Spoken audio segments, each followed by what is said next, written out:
Budget ನಾಳೆ ಇದೆ. ನಮ್ಮ ಕಷ್ಟ ಹಾಲು ಹವಾಲು ನನ್ನ ಜಿಲ್ಲೆಯದು, ಅದು ವಿಶೇಷವಾಗಿ ನನ್ನ ಕ್ಷೇತ್ರದ ಬಗ್ಗೆ ನಾನು ಮಾನ್ಯ ಮುಖ್ಯಮಂತ್ರಿಗಳ ಹತ್ರ ಮತ್ತು ಸಂಬಂಧಪಟ್ಟ ಮಂತ್ರಿಗಳ ಹತ್ರ ನಾನು ಕೂಡ ಮನವಿ ಮಾಡಿಕೊಂಡಿದ್ದೀನಿ.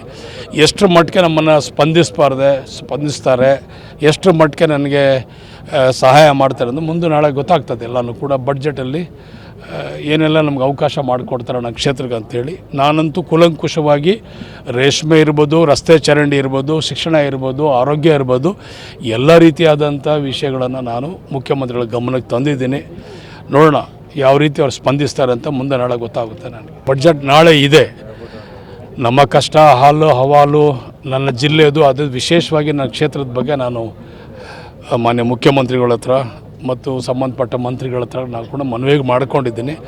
ಎಷ್ಟರ ಮಟ್ಟಿಗೆ ನಮ್ಮನ್ನು ಸ್ಪಂದಿಸ್ತಾರೆ, ಎಷ್ಟರ ಮಟ್ಟಿಗೆ ನನಗೆ ಸಹಾಯ ಮಾಡ್ತಾರೆ ಅಂದರೆ ಮುಂದೆ ನಾಳೆ ಗೊತ್ತಾಗ್ತದೆ. ಎಲ್ಲನೂ ಕೂಡ ಬಡ್ಜೆಟಲ್ಲಿ ಏನೆಲ್ಲ ನಮ್ಗೆ ಅವಕಾಶ ಮಾಡಿಕೊಡ್ತಾರೆ ನನ್ನ ಕ್ಷೇತ್ರಕ್ಕೆ ಅಂಥೇಳಿ. ನಾನಂತೂ ಕೂಲಂಕುಷವಾಗಿ ರೇಷ್ಮೆ ಇರ್ಬೋದು, ರಸ್ತೆ ಚರಂಡಿ ಇರ್ಬೋದು, ಶಿಕ್ಷಣ ಇರ್ಬೋದು, ಆರೋಗ್ಯ ಇರ್ಬೋದು, ಎಲ್ಲ ರೀತಿಯಾದಂಥ ವಿಷಯಗಳನ್ನು ನಾನು ಮುಖ್ಯಮಂತ್ರಿಗಳ ಗಮನಕ್ಕೆ ತಂದಿದ್ದೀನಿ.